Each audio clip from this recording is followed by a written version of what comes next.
নুড়ি পাথর হাজার বছর ঝর্ণায় ডুবে থেকেও রস পায় না, তেমনি নুড়ি হৃদয়ের মানুষগুলো সত্যের ঝর্ণায় ডুবে থেকেও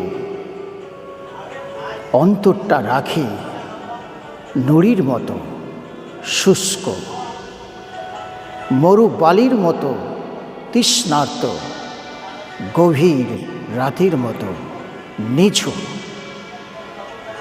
এই মানুষগুলোর চোখ আছে কিন্তু তা দিয়ে দেখে না, কান আছে কিন্তু তা দিয়ে শোনে না, অন্তর আছে কিন্তু তা দিয়ে উপলব্ধি করে না।